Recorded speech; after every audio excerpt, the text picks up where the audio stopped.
Everyone, welcome to the collaborative event between Lusaka University Graduate School of Science and Engineering in the concept of Grad Talks and a collaboration with the IEEE Distinguished Lecturer Program. We honorably host Professor Jian San from RPI, Venezuela Political Institute, and also Professor Mehmet Ali Özçelik, who is also the head of IEEE PELS Power Electronics Society Turkey Chapter Chair. And now, first of all, I want to introduce Mehmet Ali Özçelik. Professor Özçelik will tell us briefly what IEEE Power Electronics Society does. About the activities, and afterwards I will introduce Professor Jian San for his speech. Yes, Professor, that's your turn. Okay, hello.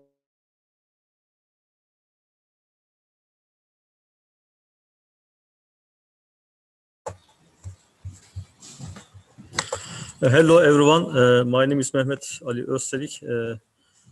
We set up chair, Power Electronics Society chair at end of the 2020, and IEEE Power Electronics Society has official website is IEEE.org, and the purpose of the Power Electronics Society is make a connection area of the power electronic.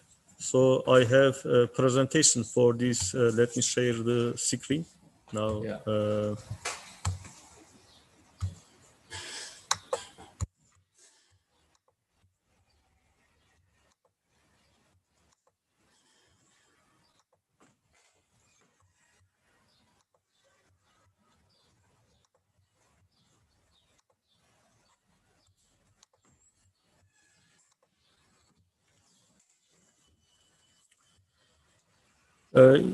Using for the IEEE.org website, you can see the information about the chapter, and this is a non-profit organization, IEEE.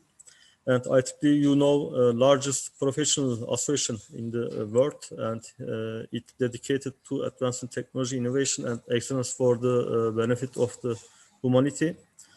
The chapter was founded in 1987 after the few years of operation as the Power Electronics Councils. Now, the past chapter has over the 9,000 members on the world. Now, President is reaching change, and we have membership benefit include publication like our IEEE Power Electronic Magazine and open online subscription, IEEE Power Electronics letters, transaction on power electronics, and journal of emerging and select topics on power electronics, and IEEE Electrification magazine. And you can also access the conference proceeding on the website. And in the October 2019 launch IEEE Open Access Journal of Power Electronics. We have benefit for the membership. Benefit include conference workshop. You have registration discount on the conference samples on the workshop, and with the resource centers, you can access a multimedia online library that is free for the all members. And there are a lot of technical community under the chapter, like this power control core technologies, power conversion system, motor drives and actuators, vehicle and transportation system, system and energy system, high performance and emerging technologies, and communication energy system. The networking of the past chapters has over the 170 chapters worldwide, including professional student branch. And we have distinguished lecturer program. With this program, you can invite online and physically distinguished lectures. only you need fill out this form on the website. PAS also has broad student program and support exciting students activities like IEEE Future Energy Challenge, student travel grants, mentorship, PAS prize thesis talk.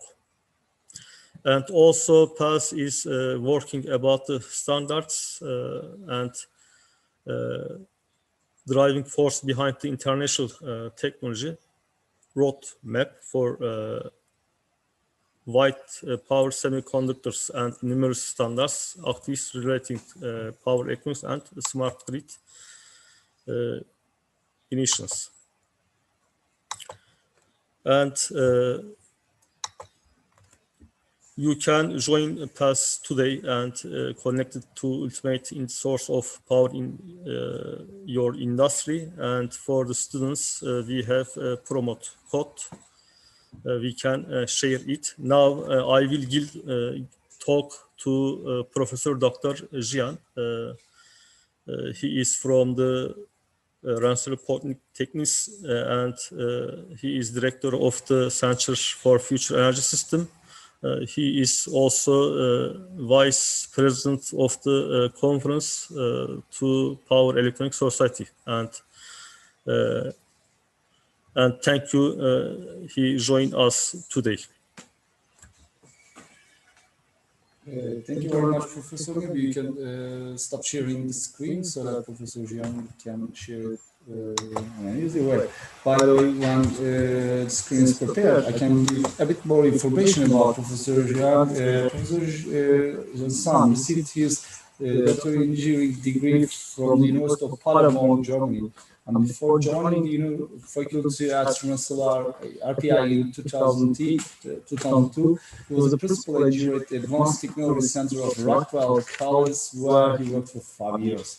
And he's currently a professor of the Electrical, Computer and Systems Engineering Department and director of the Center for Future Neurosystems funded by the New York State government. As a son, Professor Son is a fellow of IEEE and is active in the IEEE Power Electronics Society. He was the editor-in-chief of IEEE Power Electronics letter. That's the famous letters, actually, from 2008 to 2014. And he's currently the treasurer and a distinguished lecturer of Power Electronics Society in IEEE.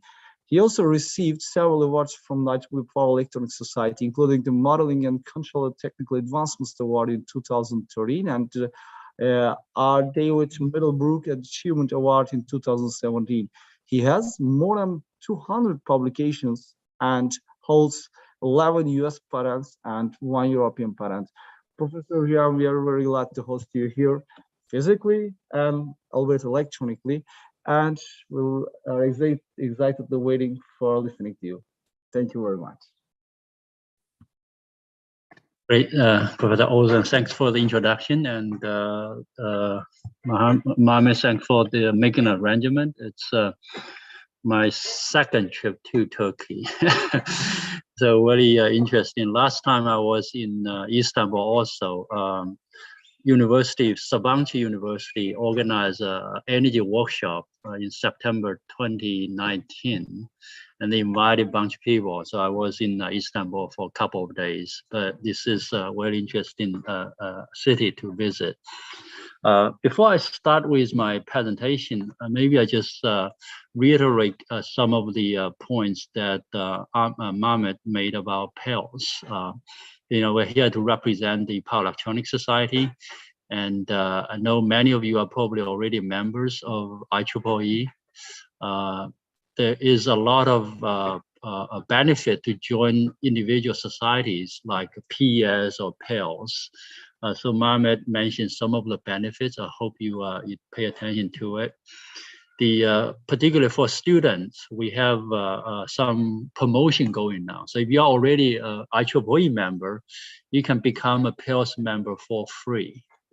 And if you are interested, Mohammed can give you the promotion code. So just go to the IEEE webpage, you put in the promotion code, you will become a member of Power Electronics Society. as well at same time. And there's no limit right now. Normally the promotion will be good for 1 year, but right now we kind of running that continuously because the society has been doing really well financially. We get so much money, we really don't need to charge people to join the society. So that's easier process. I hope you will consider to become a member of the PALS. The additional benefits, including I think there might be an interesting difference between PALS and the PES.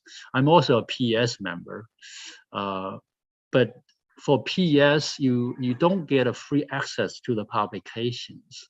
Right? So you have to subscribe to the publication in journals separately. If the university has access to IEEE, it may not be a big deal. But your individual membership doesn't give you access to the PES publications, other than the magazine, which is not really technical. Right? PALS, on the other side, we give every member access to our publications. So the IEEE transaction on power electronics, for example, the JASP, the Journal on Emerging and the Selected Topic in Power Electronics, and a couple other transactions, they are all freely available to every member. So if you become a member, you can download all those papers, as well as all the conference proceedings. So because I think we started out to be a smaller society, we didn't feel, we give out too much by giving people the access to the publications. So they become a tradition for us. PES, on the other hand, is a larger society. They used to have many more publications. So I think they want to have a better controlled access. But PES, PALS, it's a great benefit. You want to download papers in power electronics, all the transactions, conferences, your membership will give you access to that. So that's an interesting difference. Obviously, beyond that, you get an additional discount if you go to a PALS conferences. And I actually have a page showing all the conference we run. Maybe I start to share the screen first.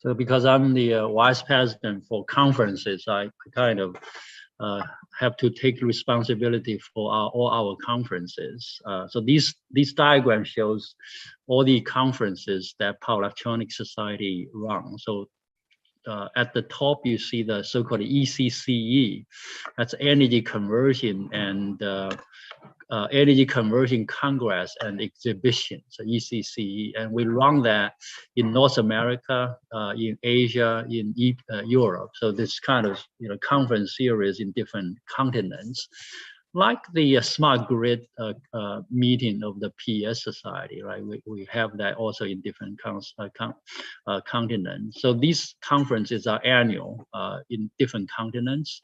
And then APEC, the Applied Power Electronics Conference, has like 30 years of history. It's every year, but it's normally in the US, or has always been in the US. SPEC is the Southern Power Electronics Conference. It's a relatively new conference.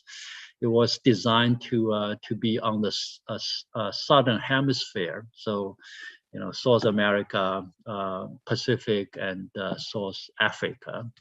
So these are the society level conferences. And then underneath, we have more conferences organized by the so-called TC, technical committees. There's so many, I cannot name, but, we got 11 or 12 TCs, and they all have these individual conferences. So there's a lot of conferences. And I joke with people, if I want to go to all the conferences, I wouldn't be home the whole year, because we got a 40-some conference every year to run. So being able to access all the proceedings and receive discount when you register is another benefit. On top of that, having the DL program and others will also be of interest to you, hopefully. So just add to Mohammed's comments about the benefits. Hopefully, we can see more PALS membership and activities in the area. If you have any questions, please feel free to reach out to Mohammed. Let me get to my presentation.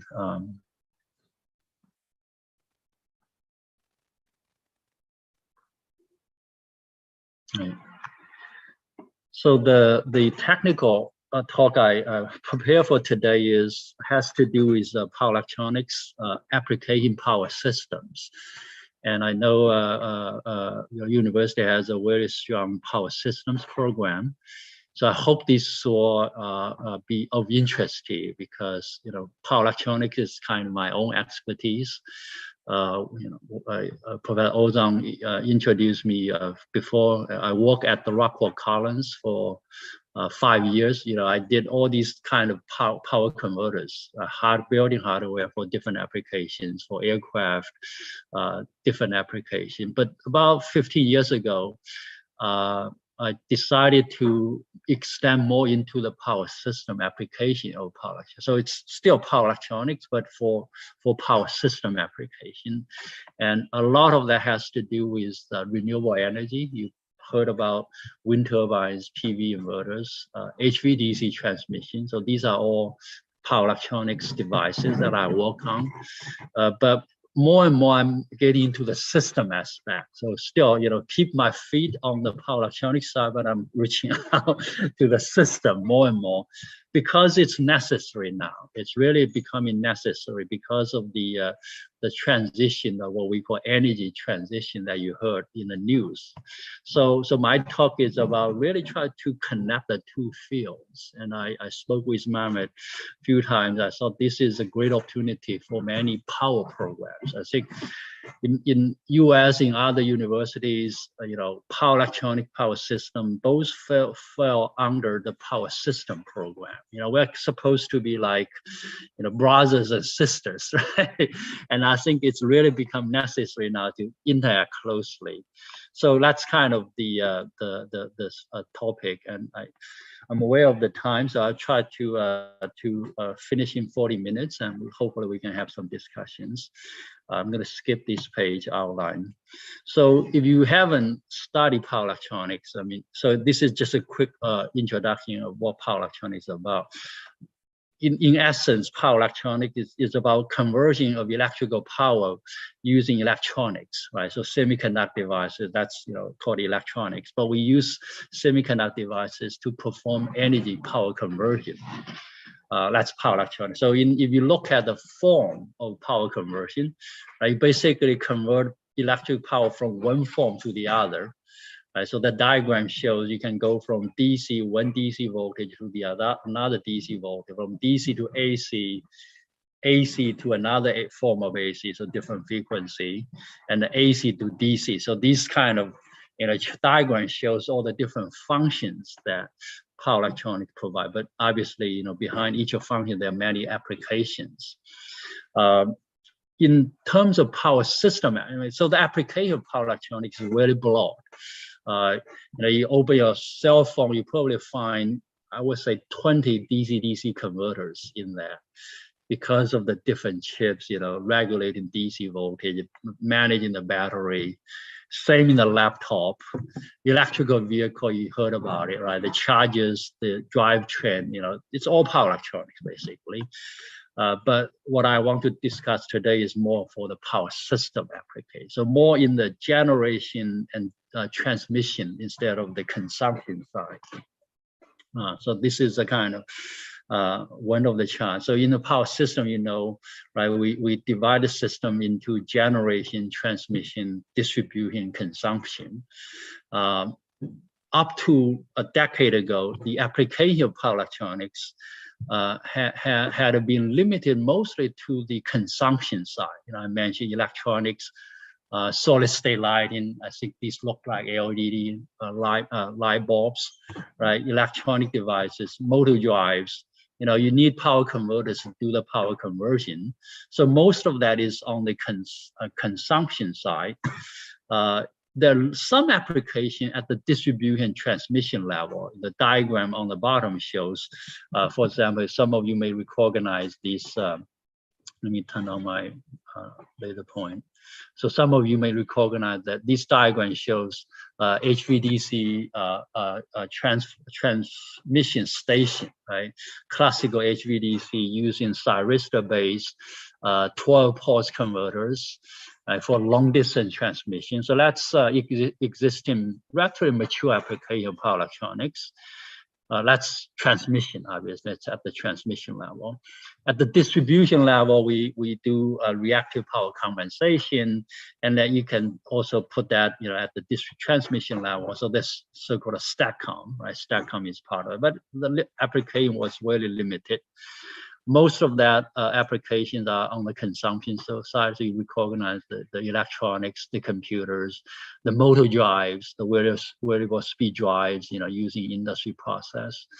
The diagrams above the at the top shows the circuit, what we call topologies, that goes in behind these applications, right? So at the consumption side, a lot of the single phase loads require rectify in the front, and then you get, DC-DC converter regulated. So these are the applications of power electronics in power systems up to, I would say, 15, 20 years ago. It's limited mostly on the consumption side. Some application at the distribution transmission level, but certainly nothing at the generation side. So if you talk to power system colleagues, right, they know a little bit about HVDC, but they really don't care about everything else, right? For power system stability is, you have these large generators, you got the transmission network, you have relatively simple representation of the loads, right? The lumped PQ loads or Z loads, whatever, right? You don't really get into the actual characteristics of the converters behind. So power system people really don't care about it until recent years. That has really changed in last 10, 15 years. So technology-wise, we're still using most of the same converters that you saw on the previous page. So fundamental technology hasn't changed in power electronics. They're more or less mature. The only addition we have in terms of converter design is what I showed on the lower left bottom. It's called MMC, the modular multi-level converters. So these are really developed for power system applications, for high voltage. So you put like hundreds of these modules. So you see here in the diagram, you see 3 modules, right? Each module has 2 semiconductor devices and 1 capacitor. That's 1 module. You build that module, it's like a size of maybe a few desktop computers, but you stack 200, 300 of them to really build high voltage DC link, because each module can handle maybe 2 kilovolts. But in high voltage DC transmission, we talk about several hundred kilovolts. So you put many of these modules in series to form that converter. And this modular approach is really attractive because it gives you the redundancy. It makes the manufacturing very easy. So that's a new development that become mature in the last 10, 15 years. The rest of the converter technologies are more or less the same. What's amazing was the application. So you saw all the pictures, and you recognize, I think, most of them, right? So the most fundamental change, I would say, is the penetration of power electronics into the generation side, right? Generation of electricity from wind and solar. And these are not small, like, we're not talking about small rooftop PV inverter on residential home. It's small. Power system people don't really care about that, right? That's so small. But now we're really building large wind farms. We're really building larger wind farms. So you talk about hundreds of megawatts of wind farm, and they are comparable to larger power plants. And some of the PV farms also reaches hundreds of megawatts, right? So that's really interesting change. Power electronics now getting into the generation side. Transmission, there are more and more DC transmission for 2 reasons. One is a lot of the wind development, wind farms are in offshore. You go to Germany in the North Sea, go to UK, a lot of the wind farms are offshore. And for offshore transmission, you use cables, right? Submarine cables. And the cable capacitance severely limits the amount of power you can transfer over long distance. Right? The capacitance discharge and charging current just takes away the capacity of the cable. So if you have more than 50 kilometers of distance, then AC transmission becomes really difficult and less efficient. So a lot of the offshore wind projects in Europe, in Germany in particular, are based on DC transmission. So you build like a dozen HVDC transmission in Germany. And for onshore transmission, it's similar because when you develop larger scale wind, you go to the places where you have the best wind resources. But that's typically not where people live, right?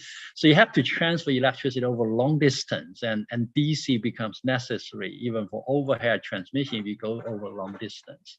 So HVDC comes, it's kind of a twin. In some parts of the world, people say HVDC and renewable development are kind of twins because they come hands in hands.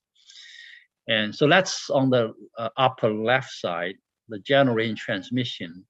You recognize this battery storage. I don't know how much of that has been discussed in Turkey, but in US, in Europe, energy storage becomes very important because when you rely on renewables, the intermittency, the variation of renewable production becomes very problematic.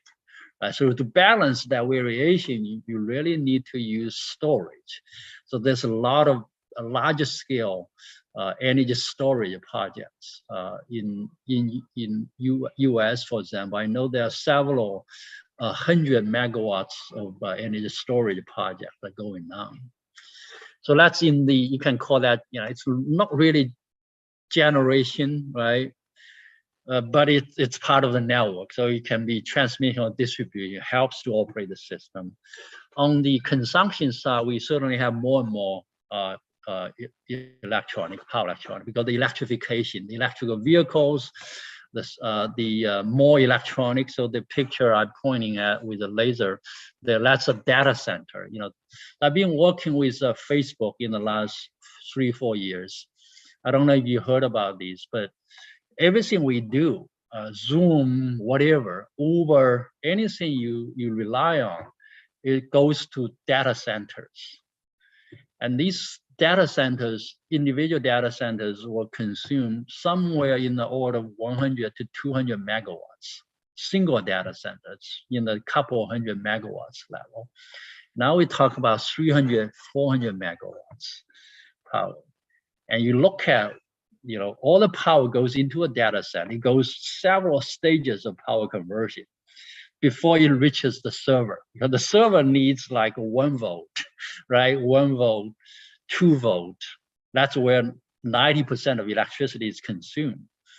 But you come in, the electricity comes in at the 110 kV, right? So from 110 kV to 1 volt, it goes through a number of power conversion stages. Enormous amount of power electronics. So my point is, all of these is pointing into a future where, the power system will become dominated by power electronics. And that's a really interesting development. It's going to be a really different power system also. So just to add to that, I'm looking at why Turkey is here. Yes, I saw Turkey is on this table. So these tables summarize the countries that have made commitment to reach carbon neutrality for the entire economy, right? So that's a really aggressive goal. Many countries are targeting at 2050 or 2060. So between 2050 and 2060, the global economy is supposed to become carbon neutral.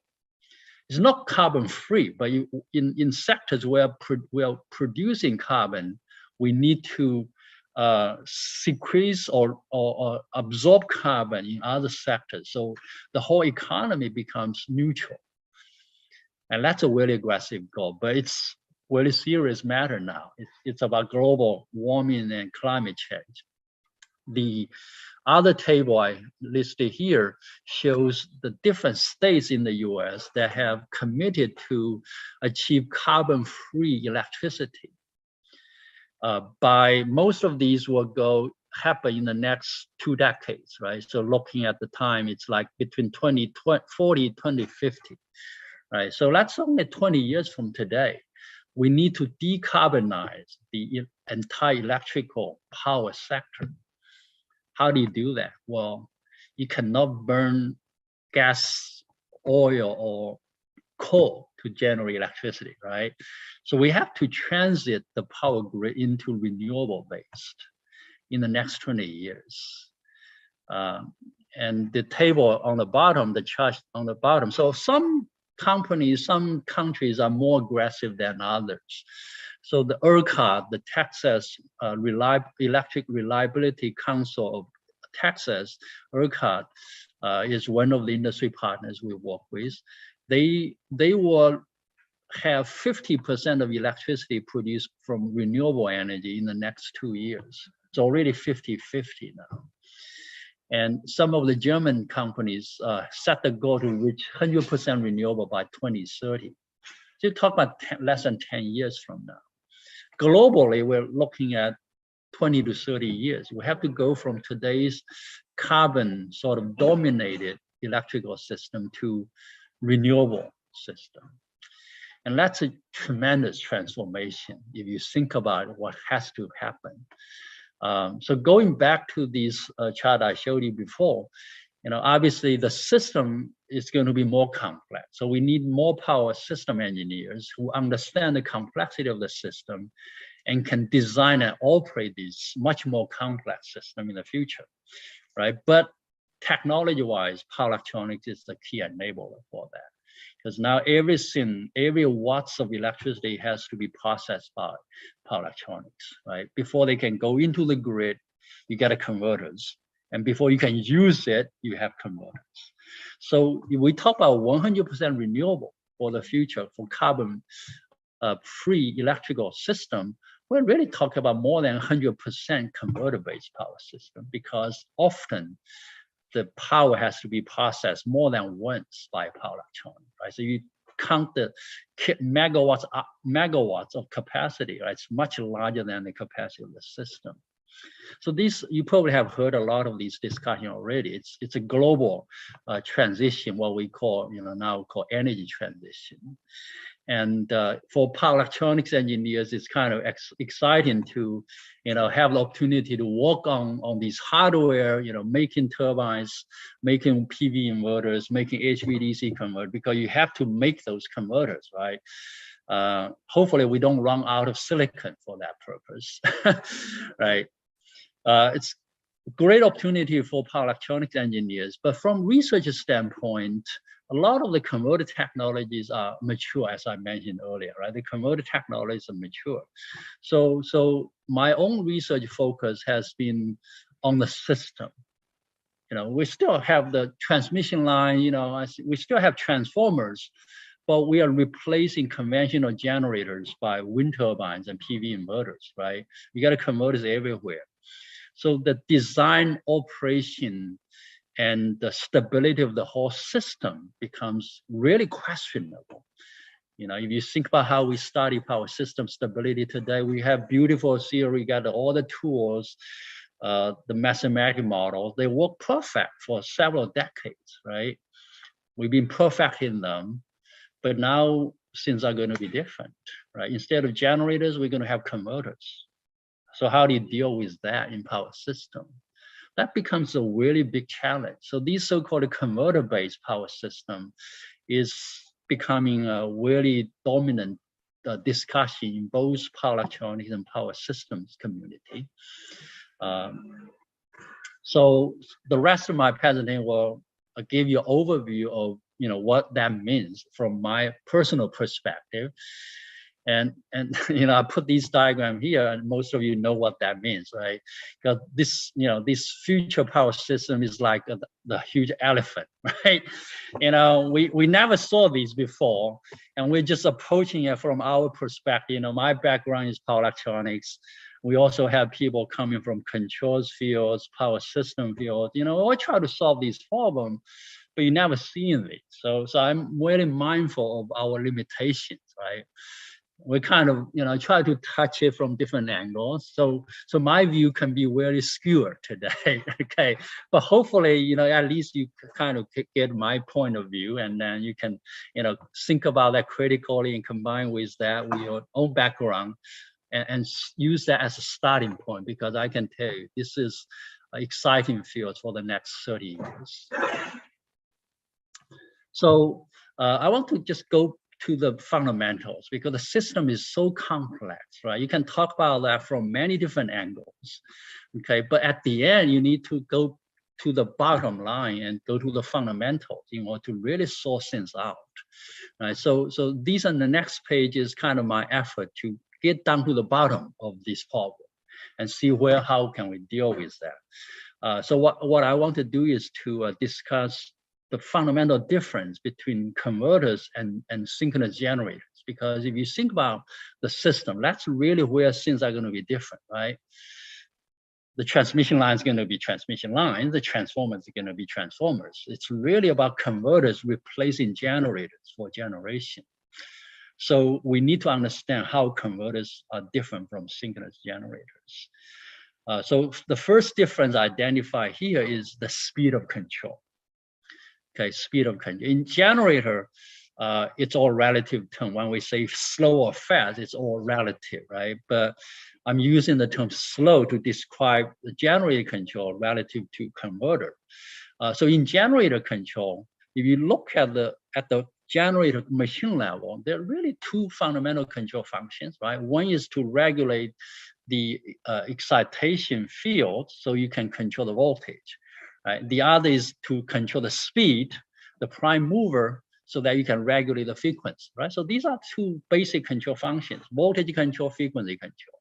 Each correspond to a physical quantity you regulate, right? Voltage control is the magnetic field, it's current control, and frequency control is the mechanical time constant, rotating speed. And both are slow in the sense that if you look at the bandwidth of the control functions, right? The voltage control, you may have a bandwidth of a few hertz, right? A few hertz is your frequency limit, the bandwidth. Speed control, on the other hand, because you're dealing with a large, you know, mechanical mass, the time constant is you know, in the order of seconds. So your speed is much slower. You talk about milliseconds or multiple seconds of control. So the bandwidth is less than 1 hertz.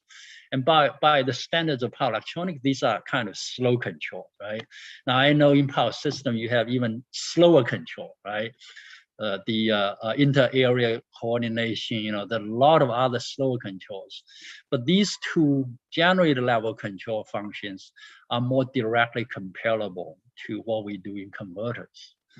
Right, so simply put, if you look at the control bandwidth relative to the fundamental frequency, you can say that the bandwidth, called the FC in machine control, is less than 10% of the fundamental frequency. Right, fundamental frequency 50 or 60 hertz, you talk about a few hertz or lower speed. So, you know, 10% or less of the fundamental frequency. On the converter control, it's the opposite, because in converters, we don't have these large electromagnetic time constant to regulate, like the big winding. We don't have these mechanical mass to control, right? So it's all semiconductor switches. And semiconductor switches can operate at kilohertz, multiple kilohertz, right? So we need these fast control to really perform the power conversion function. So the most inner function is to regulate these current and to give you the sinusoidal response, because you don't produce this sine wave like what we do in generator, right? This is all done by semiconductor switching, pulse width modulation. your modulating has to be much faster than the fundamental frequency. So to make it simple, the control bandwidth in power electronics, the inner loop, you talk about 10 times above the fundamental, right? So you put these next to each other. One is less than 10% of the fundamental. The other is 10 times higher than that. And basically you have 100 times difference in the speed of control. Now that is important for generator design, for converter design, but this is also very important at the system level, because now you have really fast dynamics you have to deal with, right? Dynamics far beyond the dynamics that we worry about in traditional power system. Okay, so that's one important difference, the speed of control. The second one has to do with the physical aspect of the machine. You know, in machines, it's basically copper and iron, and then insulators, right? So if you have a fault, I mean, fault is everywhere in the power system, right? If you have a fault in the system, you got a short circuit really close to the generator. The generator is going to drive a huge amount of fault current, 5 times, even 8 times fault current, right? You cannot do anything with it, right? It takes time to clear the fault. So during the fault, the generator will feed the current into the fault. And we rely on that to design all the protection and rest of the system, right? It comes with the generator. So the overloading capability comes free. And we design the whole system based upon that. For converters, well, you can do that. If you want to take 10 times more current, you can do it, but you have to put 10 times more semiconductor devices in parallel, right? Because every device will be rated for a certain current.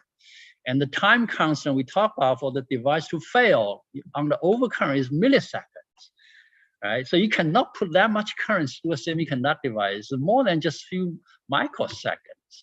So to handle these large short circuit current, you have to put a lot of semiconductors there. And that's going to be really expensive to do. Not many people are willing to pay for that. In typical converter design, we rate the semiconductor devices for 20, maybe up to 50% overcurrent. Not 5 times, because that's not economical, right? Maybe 50% overcurrent. And if the actual current exceeds that, it's not a problem for the semiconductor device, because the device can shut down in microseconds, right? It will protect itself. It just simply shuts down. The current will stop, right? And that's an advantage compared to generators, because generators cannot stop that, right? Converters can stop it. That's fine for the converters, but that's going to be really problematic for the system, because today's system rely on the fault current to clear the fault, right? And to support the system during the fault. If we have all the converters operating the system, you get some fault somewhere, there's a glitch, all the converters start to trip. Then you're going to have blackout every day, right? You're going to have blackout every day, because all the converters just trip, right? And you have to restart, okay? That's certainly not possible, okay? So this is an important limitation of semiconductors, because we're really comparing semiconductors versus conductors and insulators. That's another fundamental difference.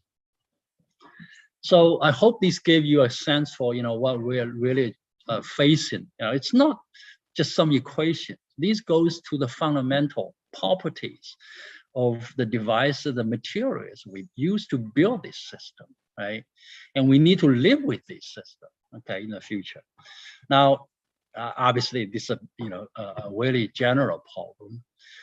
In research, we need to narrow down into something that individually we can contribute to, right? So with that as a background, I'd like to give you an overview of the specific research topic we've been addressing in our program, because this requires not just the whole community, but also, you know, more than one generation of engineers to tackle. It's not something we can solve alone, right? So we've been focusing in certain aspects, and this is more related to the first difference, the speed of control difference. Because if you think about system stability, right? Each of these difference kind of relates to a stability phenomenon, right? If you look at the control speed, the dynamics, this is the more classical stability we talk about. It's what we call steady state or small signal stability, right? Because these are dynamic. You have to manage. You have to be able to operate the system. So the first challenge is, how do you maintain small signal stability so you can actually establish a steady state operation and maintain that steady state operation, right? So this is small signal stability. In that steady state, you get some perturbation, you can return to stable operation, right? So that's mostly has to do with the speed of control, the dynamics. The second, overloading capacity of these problem protection. In power system, we call that transient stability, right? In control theory, we call that large signal stability. Basically, you have a fault, you got large oscillation transition, and you have protection, right? All the nonlinear behavior, you have to maintain stability. So there, broadly speaking, you know, we have these small signal stability and large signal stability to deal with, and each will have to deal with one of the fundamental challenges here. So what we have been focusing on is more the small signal stability related to the speed of control, because you think about it, that's necessary. That's a first step, right? You have to be able to operate the system before you worry about the fault conditions. Okay, so that's kind of the background for the research we've been working on. So I want to now go to the small signal stability. You know, small signal stability, we often talk about that in the frequency domain, right? So frequency domain, frequency response is a very convenient tool to use for small signal analysis. So this diagram basically is looking at control functions over frequency. That's what you see on the horizontal axis. The frequency range. So going from subhertz, millihertz to tens of kilohertz, right? So this is a very wide frequency range. Now in traditional power system, we have different control functions. So these are what the blocks represent. The prime mover control that regulate the frequency, excitation control that controls the voltage, right? And these are the two basic functions we talk about. The positions of these blocks represent where the speed of control is, right? So the prime mover control is in the subhertz range, so maybe up to 1 hertz. So that's the upper limit of the dynamics, right? Voltage control may be a few hertz, right? So that's where the position of the box represent.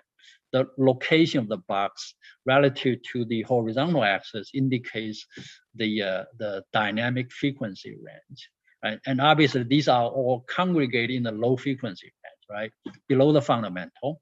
And because of that, the stability phenomena we discuss in power system are also in that corresponding frequency range.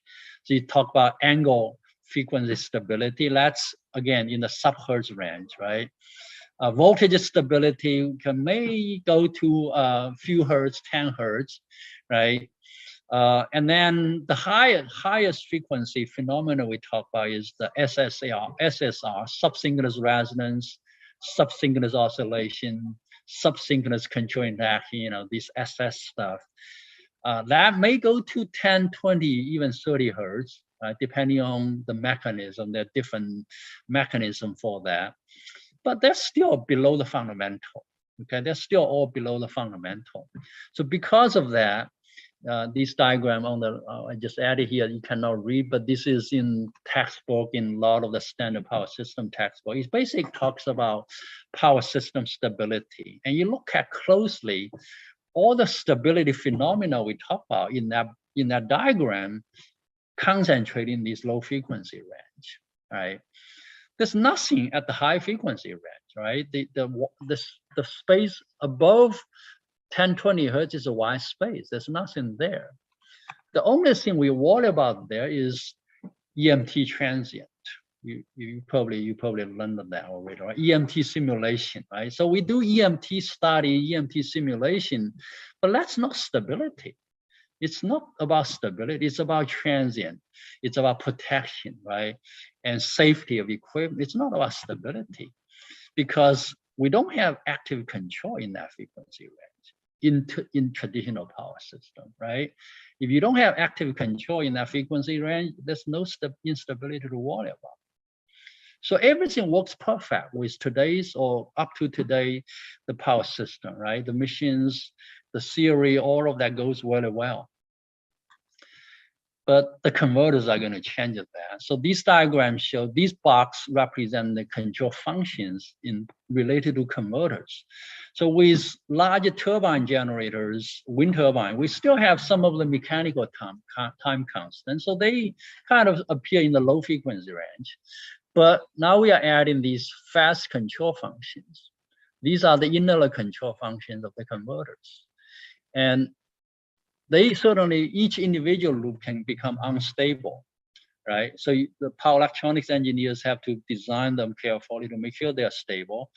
But their stability in an individual operation does not guarantee stability of the power system. You know that, right?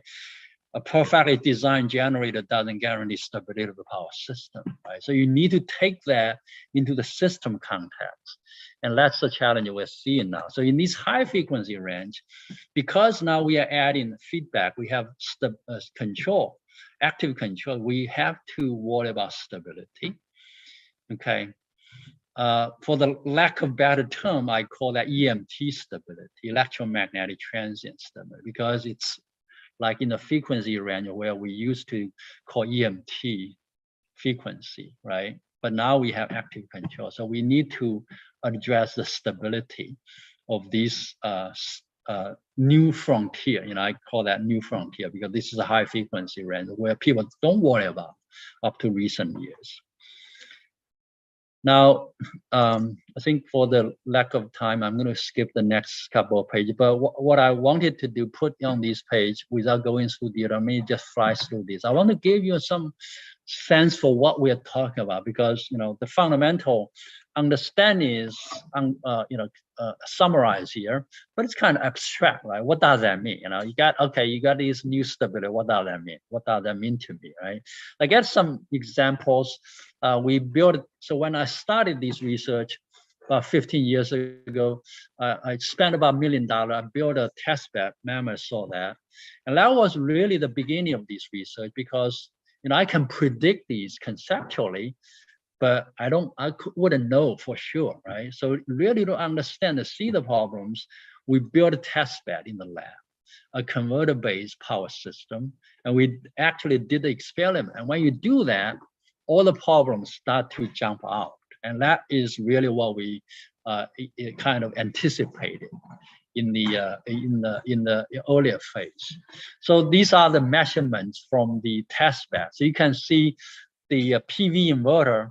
When you change the grid condition, initial measurement shows perfectly sinusoidal voltage and current. Right? That's the first chart you see there. When we purposely change the grid condition, so the inverter is the same, but the grid, the simulated grid in the lab changes, and that starts to introduce marginally stable oscillation, and you see that in the second chart. So these harmonics start to appear. They're not really harmonic, they are marginally stable resonance that creates these oscillations. And when we further change the condition of the grid, the inverter just disconnect because you cannot maintain stability. So the diagram here shows the inverter operates for some cycles, and because the stability is lost, the inverter shuts down and start over again, right? And that's kind of the problem we talk about. Inverter shuts down, and for a single inverter, you do that, doesn't matter. But if all the converters do that, then it's certainly not acceptable. So these are the kind of measurement we did in the lab. This measurement is taken in the German North Sea. So the company that I work with for many years now, it's actual recording of an incident in the offshore wind farm, where you basically incident triggered the recording system. So they have an automatic recording system. If everything's normal, the data will be erased periodically. But if there's an incident, right, abnormal operation, the data will be captured. So this is one of the recording. And if you zoom in, what you see there is a growing harmonic. So initially this relatively clean, but then there's a harmonic that start to appear and then grow over some cycles to a level that is not acceptable. And this, from this zoom in view, you can see the harmonic.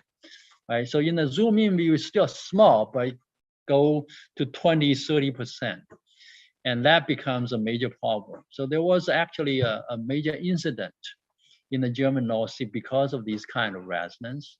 It caused actually a fire in an offshore HVDC station. So you may have seen some of the pictures. I have actually a picture of that. One of the stations caught fire internally. So that burned down a large section of the converter system. And that's a major incident. There's also another recording I want to show you here. This is from onshore wind farm, larger wind farm area. That's actually the whole system has about 10 gigawatts of wind turbines. And this is a recording during a system resonance incident. So the big bar in the middle, these are the fundamental voltage and current, 50 hertz, right? And then next to it, on both sides, you see two small harmonic. They have the same distance to the fundamental. So they're kind of symmetrical, right? Right now they're small at the beginning, but this is a live recording. So when I show you that recording, you will see, let me see how I show that. You will see these two harmonics start to move, right? Start to move, grow, and eventually will grow to a level where the system shuts down and the recording stops.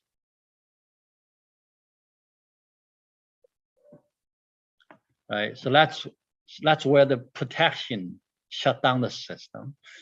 And this is very common. If you talk to people working in the field in the last 5–8 years, this become a very widespread problem.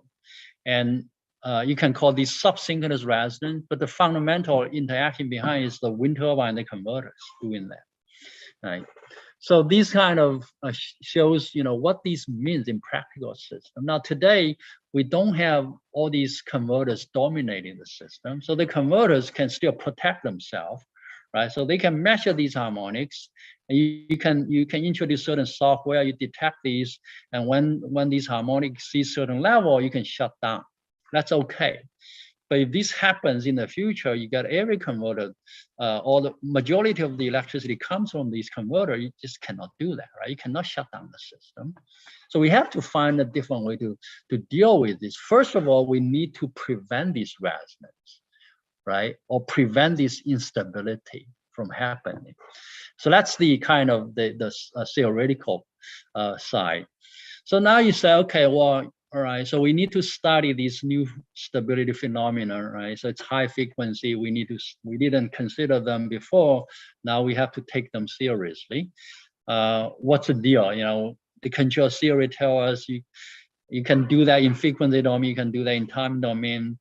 They don't really care about the frequency, right? Whatever model tells you, it's where the stability is.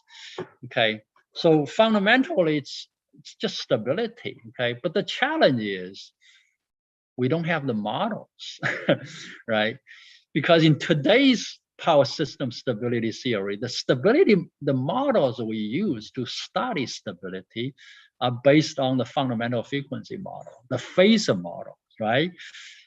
You model the voltage and current by the magnitude and phase angle or the frequency. You don't use the 50 hertz instantaneous variable, right? We only use those variables in the EMT simulation. That's EMT models. Stability analysis, we don't use EMT models. We use fundamental frequency, RMS value-based models, right? And that's all these stability theories are based upon. But we cannot use those models for the high frequency dynamics. They're happening within every fundamental cycle. So your fundamental frequency model is not going to be able to capture that. We need EMT models. So the starting point for stability analysis in the EMT frequency range has to be EMT models, right? Naturally, you have to start with EMT models.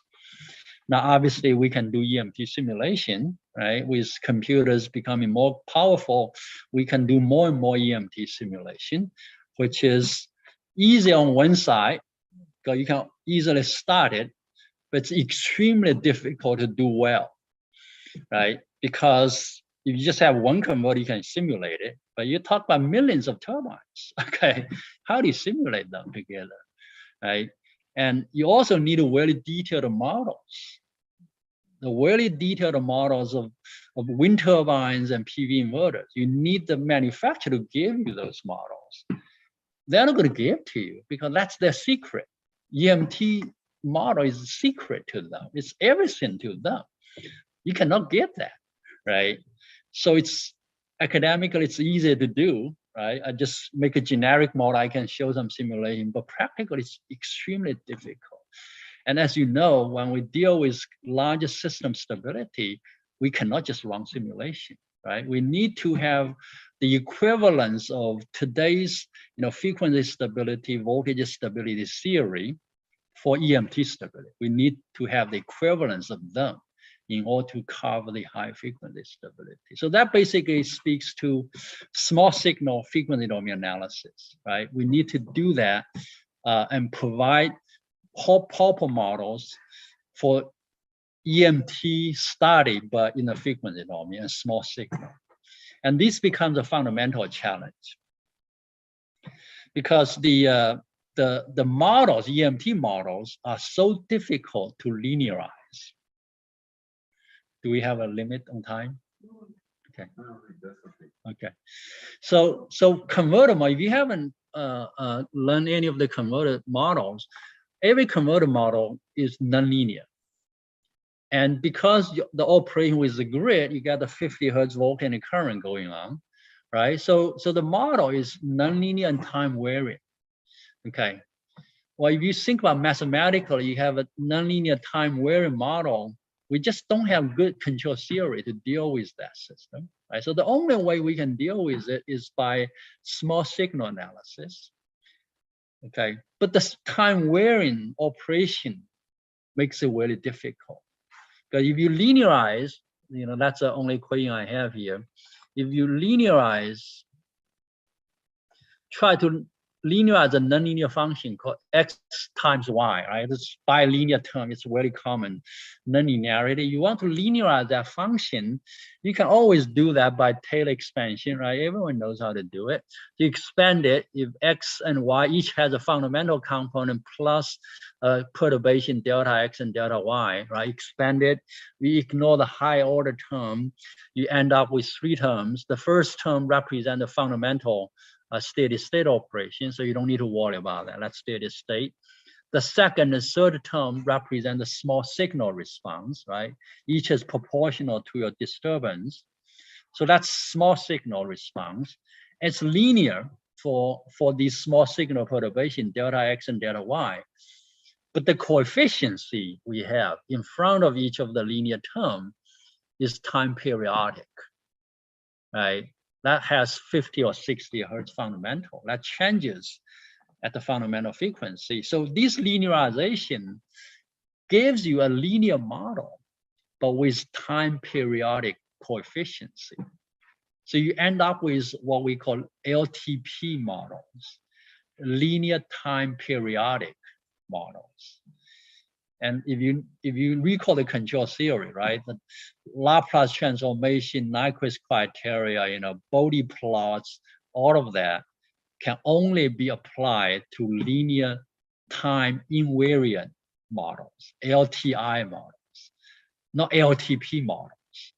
So yeah, yes, it's easy to get these LTP models, but no control practical engineers know what to do with it, right? So that becomes, from actual practical challenge now, you face a mathematical problem. Now we are engineers, we're not going to be able to reinvent mathematics to solve that fundamental problem. Right? So we need to get around that and find a way to do small signal analysis without the ALTP type of characteristics. So that's kind of my research focused on in the last 10 years. Theoretical, that's one of the areas. So in a short form, I'm going to try to go through these quickly. In a short form, one of the fundamental aspects of our research is to develop linear time invariant models by a different linearization method, what we call the harmonic linearization. And you can call this an extension of the describing function method. Okay, so instead of assuming an arbitrarily perturbation of delta and delta x and delta y, we introduce a perturbation in a sinusoidal form. Right, so this is the fundamental, and then on top of that, we introduce a perturbation also in a sinusoidal form. So this perturbation has a specific form; it's a sine form, has a magnitude and phase angle, and with that perturbation, our interest is to find the response of the system. So if I'm perturbing the voltage, right? So the voltage has a fundamental and then this small signal perturbation at certain frequency. What I'm interested in is the response of the converter or the system to that voltage. So I need to find out the corresponding current component, right, in the response, okay? So I inject a voltage and I measure the current at the same frequency. And that same frequency component gives me a transfer function from the voltage to the current, which is, as we know, it's impedance, right? It's impedance. Voltage divided by current is impedance. But this is done directly in the frequency domain. So instead of delta x and delta y, or delta I and delta v, right, we work directly with a sinusoidal perturbation. It's kind of extension of the describing function method. But if you recall that, the classical describing function method is about a DC operating point and add a sinusoidal perturbation to that, right? Here we have a sinusoidal operation, and then we add another sine wave to that. So it's a kind of this extended describing function method. But that's how we model converters. We use these voltage perturbation to develop the small signal response of every converter. And that is essentially impedance. So that's part of the theoretical study. The second part is, if you recall the stability theory in power system, we don't use impedance, right? So with the impedance model of the converters, we also develop a framework to study system stability based on impedance. The idea is actually very simple. If you have, just in the simplest form, if I have a single converter, this can be a wind turbine, can be HVDC converter, right? Connected to the grid. Now, if I model each part of the system, so the system has two parts, the grid and the converter. The converter can represent wind farm, actually, because a wind farm, you can aggregate multiple turbines together by series parallel connection, they become one impedance, right? So you can use that against the grid. So it's a simple system model with two components. And if I model each side by impedance, so the grid can be modeled by a Thevenin equivalent circuit, right? Ideal voltage source behind impedance. And then converter modeled by admittance or impedance in parallel with the current source. But the converter can be modeled as a current source because today, most converters are controlled to inject current to the grid. And that's what we call a grid following converter. They accept the grid voltage and they inject current into it. In the future, we have to model this differently, but it's still impedance. With that simple equivalent circuit, you can find out that the dynamics, the stability of this network, the circuit, is equivalent to the stability of this feedback loop. Right? The forward gain is the impedance of the grid. The feedback gain is the admittance of the converter. Mathematically, these two are equivalent. Right? So that's how we relate the stability of a power system to a stability of a feedback loop. Now, when we connect these converters to the grid, we never think of a feedback, right? But mathematically, because impedance, they actually form that feedback effectively. And as soon as you see that, you know how to do the stability analysis, right? This is a feedback loop. You know, every EE student knows how to do stability analysis of that. Just apply Nyquist criteria to that, right? So everything else becomes like routine. But the key is to have these two theoretical pieces, right? The component model you develop for individual converters, and then the formulation of the system stability model using that impedance. Once we have these kind of system level model, then the rest is control application. So that's most of our research focus. So this is a summary of the work we did. We did a lot of modeling, impedance modeling of different converters, PV inverters, wind turbines, HVDC converters, you know, fax devices. So a lot of analytical modeling. And then use of these models in different system stability studies. Up to recent years, most of the applications are based on this simple formulation, you know, what I call these a single converter. So by aggregation, we can also model a larger wind farm in the same form, right? But the system model is basically that single input, single output feedback loop. That's the final form of a model, right? Very simple. We use that to study stability of different renewable energy systems, HVDC transmission, and then obviously we look at the design control of converters to mitigate the instability, because our goal is not to just to analyze it. Our goal is to stabilize it. But once you understand the models, the dynamics, right? For power electronics people in particular, you know, I can come in, I can change the controls, I can retune the control. It's relatively easy to stabilize once you understand the root cause of that. So that's our research summary. Now, there's a lot of exciting development in the last 7-8 years. I want to share with you some of the practical experience, but for time limit, I'm going to skip that. So I've been working with a lot of these companies internationally in solving those practical system problems. And these are some of the examples that I want to explain, but you know, I'm going to skip that. So this includes like offshore wind with HVDC transmission, onshore renewable system, larger data centers, you know, talk about 200 megawatts, the instability and resonance in all of these systems. It's very interesting challenges. So I work with them closely. And beyond that, now I think there is the recognition. So 10 years ago, when I started to talk about these, not many people really appreciate it because nobody has seen those kind of problems, right? So the reaction normally, you know, when I talk to people in room, power electronics people like it because they think this is an interesting way to do research, write papers, okay? Industry people say, oh, nice theory, but we don't have the problem. That's 10 years ago. I never heard that comments anymore these days because now the problems are kind of everywhere. So we had some very interesting experience. This is some recent development. So now we start to see converters all over the places. So that single input, single output formulation is no longer sufficient. We have to deal with multiple wind farms, multiple HVDC converters at the same time.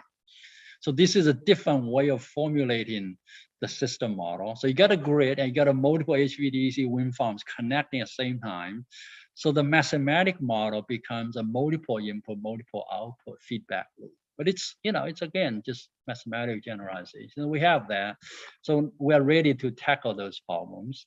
I'm going to skip the next few pages and maybe just summarize these and leave that page here. So going back to the two fundamental challenges I mentioned, or difference, fast control versus slow control between machine converters, and then the overloading, right? So each is closely related to some stability phenomenon. Fast control is mostly related to small signal stability, which is what we've been focusing on. I think we have a solid foundation now to tackle that. Industry is kind of catching up, and hopefully, you know, this will become a standard practice. We start to look into the large signal aspect, the fault conditions, because that's important in power system. but we really haven't done much. So that might be something, you know, particularly for those who are interested in transient stability, this might be a time to think about it. But in general, I think next 20 years, 30 years will be exciting because we really talk about transformation of the entire power grid. So ironically, I'm going to leave that page here. So if you study power system, if you go in the old days, you know, what we call classical power system stability theory, these are the kind of, you know, classical papers. I don't know how many of you have read them, but they're like, you know, 1920 papers. They really established the existing power system theory. So from 1920 to the end of Second World War, 1950, that's about 30 years. That's when the classical power system theory was developed and become mature. I would argue, you know, after 1950, we continue to make improvement, but it's mostly in the tools, right? In the, you know, computational tools, communication. So more the electronics, the information side of the grid. The fundamental theory of power system was established in that 30-year time period. Interestingly, 1 century later, right, we're again in the 20s, right, of 21st century, we sort of have to reinvent it, not from scratch, because, you know, we still have this low frequency dynamic we have to deal with. So the existing theory are still needed, but we need to cover the other part of the spectrum. And you look at the time frame, you're going back to the earlier page I showed, by 2050, 2060, we need to decarbonize the entire economy, right? So by 2040-ish, 2050, the grid should be mostly renewable, if not 100% renewable, right? So 100% or 80% converters. So we got about 20, 30 years to do that. And that's exactly what taught for earlier generations who did their job. So I think that's kind of your job. You know, I'm not going to be working for 30 years, right?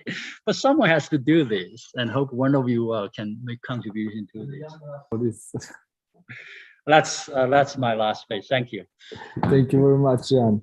It was actually a nice meeting, a nice presentation, both for the physical audience, also for the audience in the Zoom site. And we may have some questions, actually, and whoever would like to listen to it will already watch it from also YouTube reputation of it.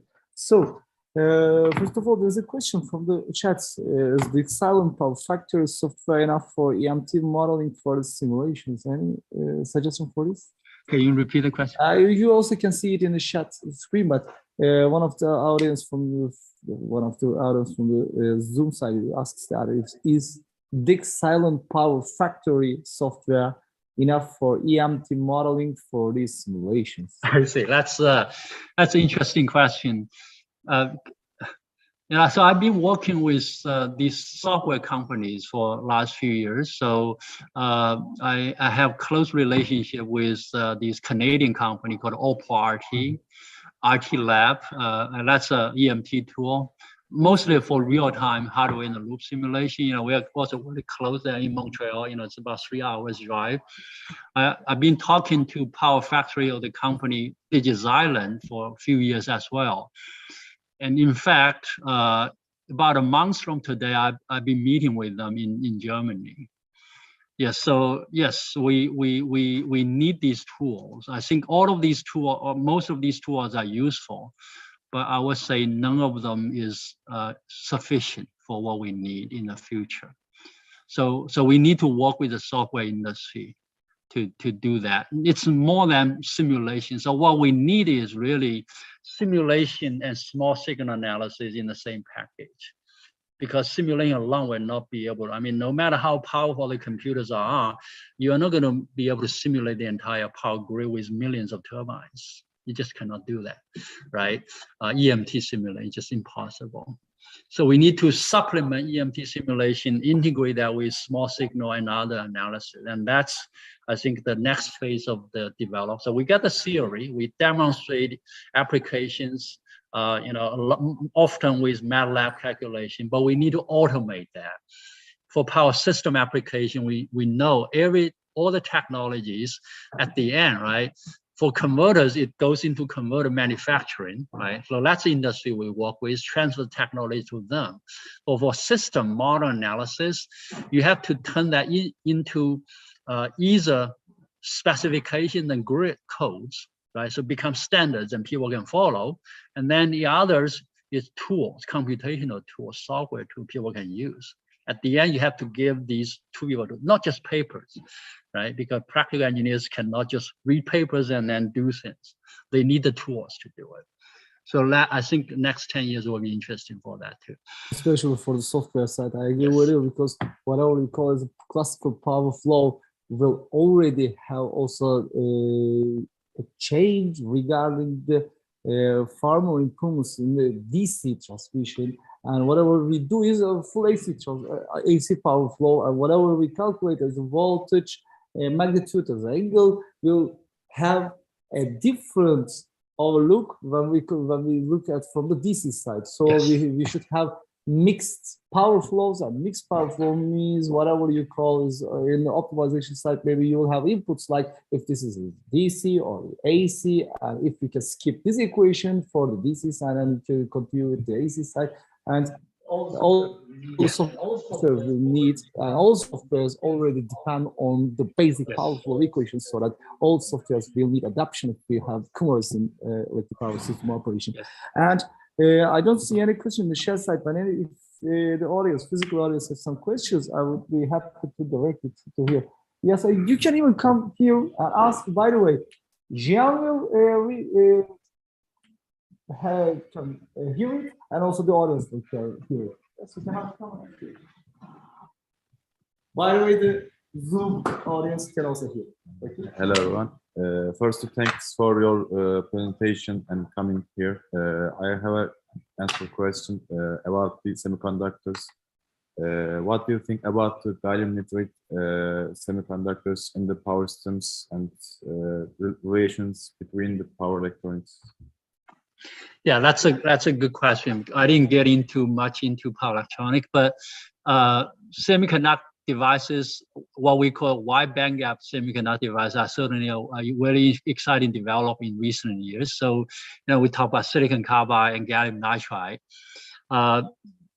For power system application, I think silicon carbide has more to offer because it's better for higher voltage, right? So you can go to kilovolts. So we talk about 10, 15 kilovolt silicon carbide based MOSFETs now.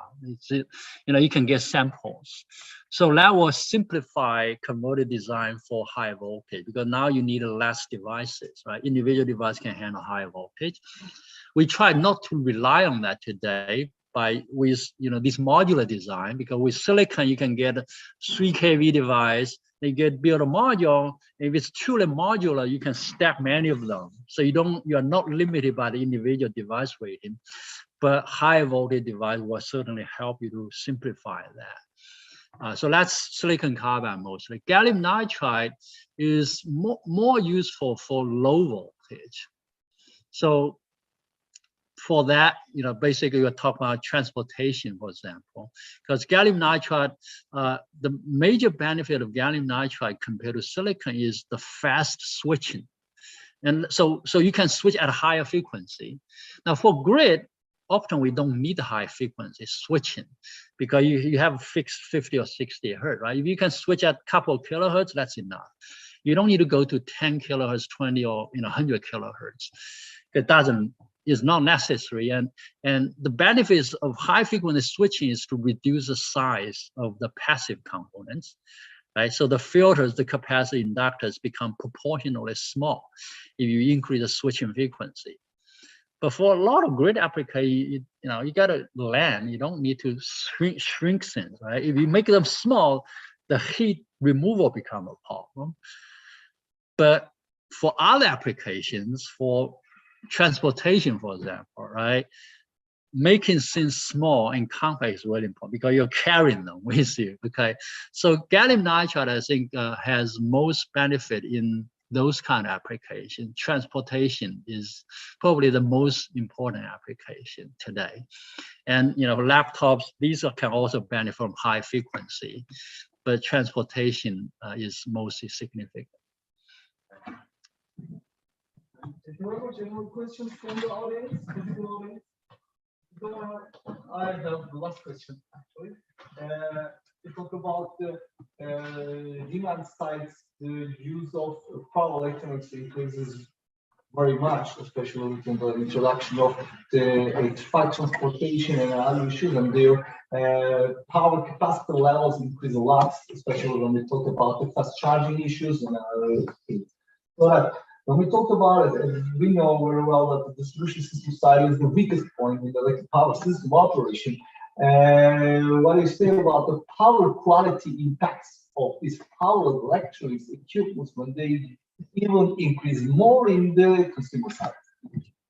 So I think there are probably two parts to look at. One is a lot of the power quality in the traditional sense, where we basically consider these electronic loads as harmonic sources, right? So they're nonlinear, they create these distorted current. Although, with the latest technology, that's really minimal. But the impression, is, these loads create harmonics, and they can be amplified in the system and become a power quality problem. I think that's will continue to be the case. I don't think the situation will get worse. The technology will help to reduce the harmonic in the first place, because if you measure, they're dirty rectified, but you measure a lot of the products sold in Europe, right? They're very clean. I work with Facebook. The power supply, you measure the input current is very clean, actually, very clean. So I think that problem is not going to get any worse. Now, if we generalize that power quality problem, because I taught this power quality class at RPI. So, you look at power quality, it's many different aspects. You get, voltage distortion, voltage fluctuation, intermittency. So in a broader sense, mainly focusing on the harmonics, actually. Okay. Yes, but in the broader sense, if you think about intermittency of production, that can create quite frequent voltage variation, and that can be part of the power quality issue, and we need to deal with that. The last point I want to add into that is even the harmonic, because of the history of this nonlinear behavior, the distortion, when these resonances start to appear, the first reaction people had was, oh, that's power quality problem. Well, it's actually not. It's instability or beginning of instability. So that problem is going to be worse, because the fundamental child problem is these converters, they have the control. The control creates negative damping. So if you measure the impedance in the harmonic frequency range, the impedance has negative real part. Okay. Well, that negative real part, if it's negative enough, it will eat all the positive damping you have in the network, and you get an unstable resonance somewhere. And that will create a harmonic.